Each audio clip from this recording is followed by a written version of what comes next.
So chord shapes are really the foundation for everything that we play on guitar. All your arpeggios, scales, and melodies stem from the underlying chords.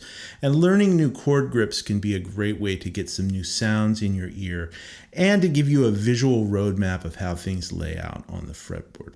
So today we're going to cover some really beautiful and unique altered dominant chord voicings. And hopefully this will turn you on to some new sounds, but more importantly, I'm going to show you how you can start implementing these chords into your playing immediately.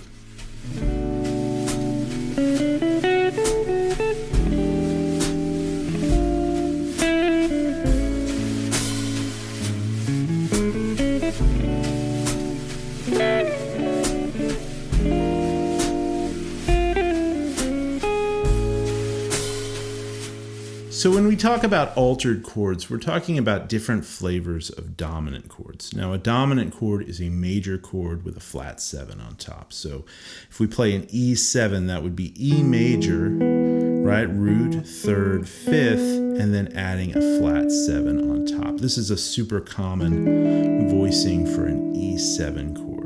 And we can add all kinds of different flavor to this chord by adding altered extensions on top of this chord. But this kind of thing really works best when we have a functioning dominant chord. That means a dominant chord that's acting as the dominant 5 chord. An example of this would be like a 2-5-1 in the key of A major, right? Now here I'm playing basic shell voicings for these chords. So I've got root, third, and 7th of my B minor, root, third, and 7th of my E7, and then root, third, and 7th of my A major 7. But things get interesting when we start adding some different altered, colorful notes on top of that E7. Now probably the most common altered dominant voicing would be the E7 sharp 9 chord, right? This is a pretty common chord that you've probably seen before. And all this is our E7 shell voicing, root, third, flat 7, with an altered note added on top, right? And we can use that in context of our 2-5-1. Now, all these altered extensions stem from the altered scale. And the altered scale, if we go through it, is E, F, G, G sharp, A sharp, C, D, and E. These are the notes of the altered scale. You could also think of this as an F melodic minor scale. And there's a lot of different ways people discuss the different intervals of this scale and different interval qualities that they give them. The way I have always thought of it is in terms of the chords that can be built from this scale. When I look at the notes of this scale, the first thing that stands out to me is that within the scale is this dominant 7 shell voicing. It has the root, the major third, and the flat 7 in it. And then everything else, like this F note, this G note, this A sharp note, and this C note, can be looked at as altered extensions to go on top of that dominant chord. So we have things like the flat 9, that's our F note. We have the sharp 9, that's our G note. We have the sharp 11, that's our A sharp note. And then we have the flat 13, that's our C note. And of course we can move those around to different places in the chord.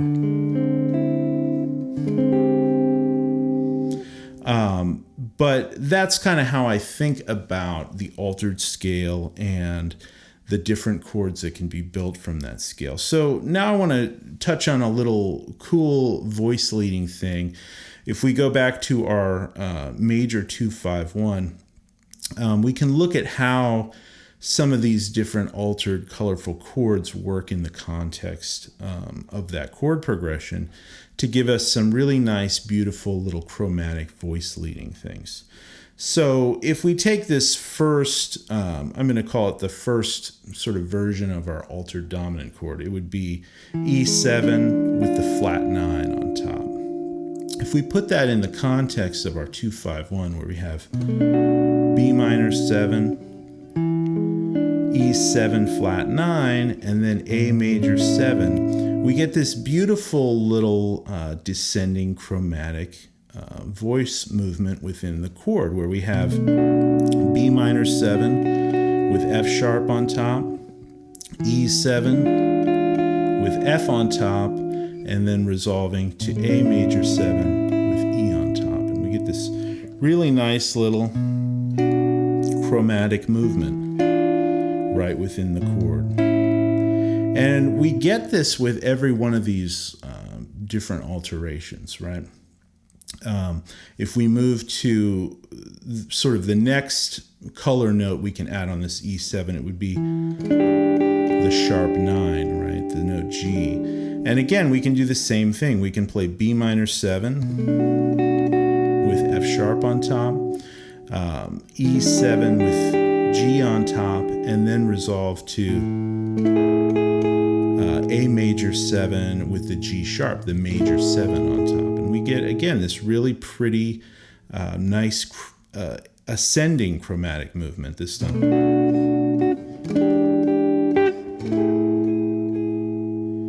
Right, and we can take this through all the different alterations. So if we look at the sharp 11 on this E7 chord, E7 with a sharp on top, an A sharp.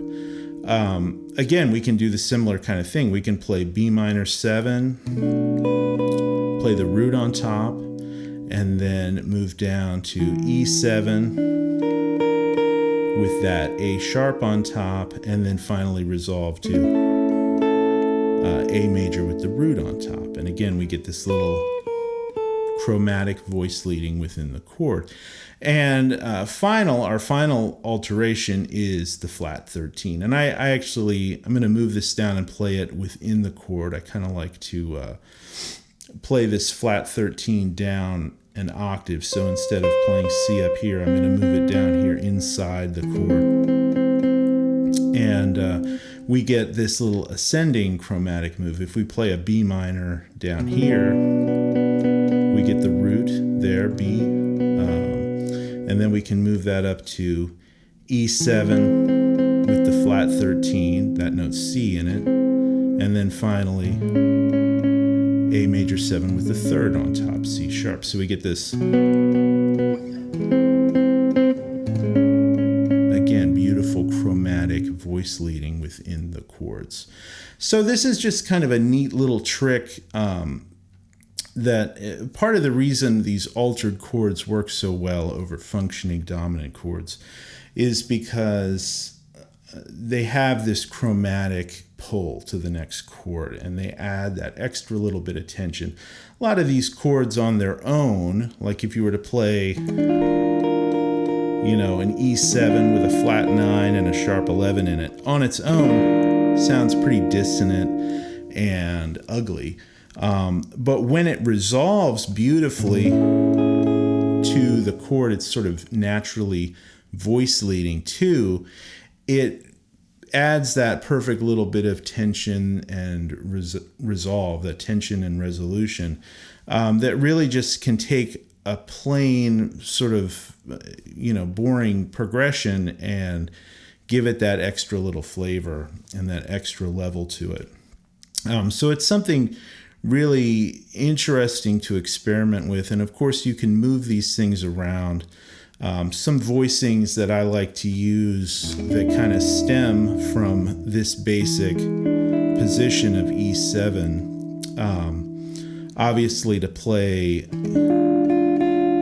this flat 9 voicing where I'm playing the root, third, flat 7, and then flat 9. You kind of play that by barring across the 6th fret to grab all those notes. And then, of course, you can bar even farther and grab the sharp 11, or you could, with your pinky, grab the flat 13 on top. You could also, from here, move your pinky up to grab the flat 9. Of course, you can do sharp 9, flat 9, and then resolve to A major 7. I'll also put that flat 13 in, one of the things I like to do is actually omit the root from these chords, because most of the time when you're playing with other musicians, especially a bass player, they're going to be holding down the root already. So when you want to play these really colorful chords, you know, you only have so many fingers, so many notes you really can play. And even with guitar, sometimes playing too many notes in the chord, it just ends up sounding cluttered. So taking the root out instead and opting for some of these colorful altered tones can be a cool technique. So what I'll do is, instead of playing the root here, I'll actually drop down and play the flat 7 in the bass. And then that opens it up to have the flat 7 and the 3rd in the bottom, and then my flat 13 right there. And I can play the root on top if I want, or I can play the flat 9 on top. And this is the same kind of voicing for a D minor 7 flat 5 chord, but when you play it over an E, you get flat 7, 3rd, flat 13, flat 9, which is a really nice voicing. I also really love this voicing, which is kind of a similar thing, but with the sharp 9. And this is something I got from Joe Pass, listening to Joe Pass. This is one of his voicings. So flat 7, major 3rd, flat 13, and sharp 9, which has a really beautiful dissonant but kind of spread out sound. And again, you could do.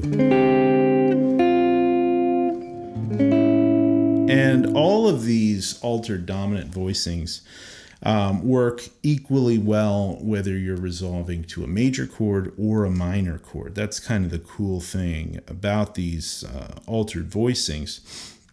You know, we've been playing a major 2-5-1 where I have B minor to E altered to A major 7, but it works equally well. All these voicings work equally well if I was doing a minor 2-5-1 to A minor. So I would play a B minor 7 flat 5 chord to my E altered chord to my A minor 7 chord, or A minor 9.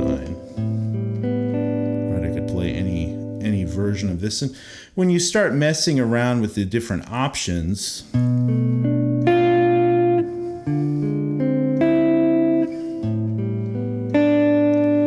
for extensions on the other chords, you can get some really nice, colorful voice leading things, little melodic movements within the chord voicings. So just a quick lesson to kind of touch on that. This is stuff I'm thinking about all the time and stuff that I use when I'm comping and playing rhythm with other people. Again, when you're playing with other musicians, this is the kind of thing you really have to have your ears open to what the other players are playing, especially if you're playing with another guitar player that's going to be playing clashing chord voicings, or a piano player. You always want to be aware of what's happening in the bass line and what's happening in the melody, so that your chords sort of fit harmoniously in there with everything else and don't clash too much. But this is a fun thing to experiment with. Again, this is just one position. You can move this stuff all over the fretboard, and you can move these extensions around within the chords. So just something to think about. I'm going to put some of these voicings up on my Patreon site so you can kind of look through them and take any that you may like the sound of or may want to use and start incorporating it into your own playing. All right, guys, so happy practicing, and until next time, take care.